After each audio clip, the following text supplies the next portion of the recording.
बोल रहे हैं जी बिल्कुल, मेरे लिए आप बिल्कुल खुले दिल से बोल सकते हैं, बिना झिझके बोलिए जो बोलना है। कि अरे आज न तो कल मिलबा बने ही आस से,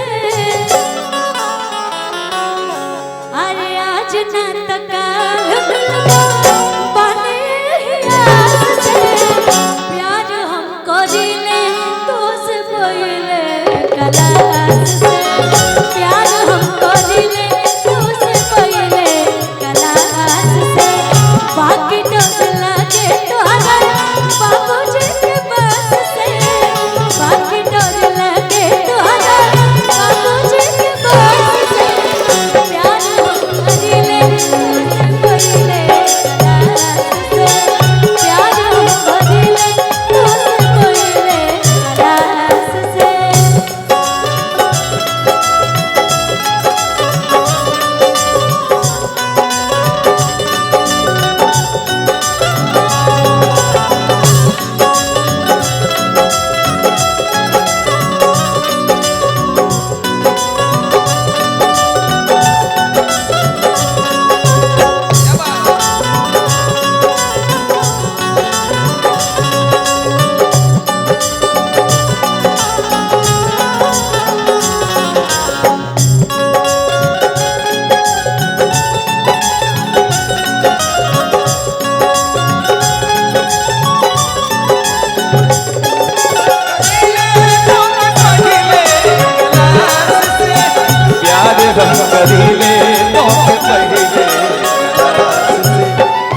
कि प्यार तू करेलू हमके पहले क्लास से, अरे कहना का भइल बा ये सोना,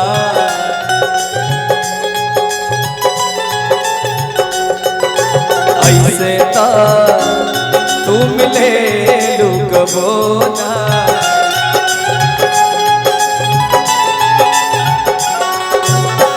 आज तुहर हंसी दबाइल बका है, आज तुहर हंसी दबाइल बका है, अखिया लुदाइल ललाइल बका है,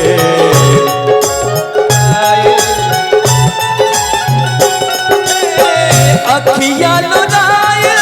ललाइल बका है, वो किसी और से मिलके आ रहे हैं,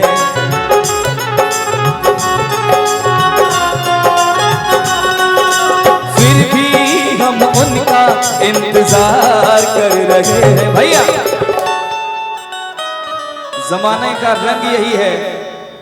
कि वो किसी और से मिलके आ रहे हैं, फिर भी हम उनका इंतजार कर रहे हैं।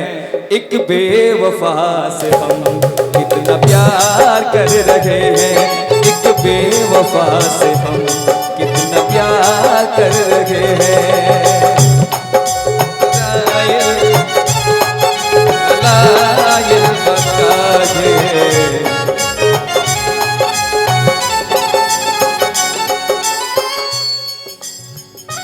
खुशू जी आप भी चाय पी लीजिए और हमारे म्यूजिशियन बंधु भी थोड़ा चाय पी ले, और इस बीच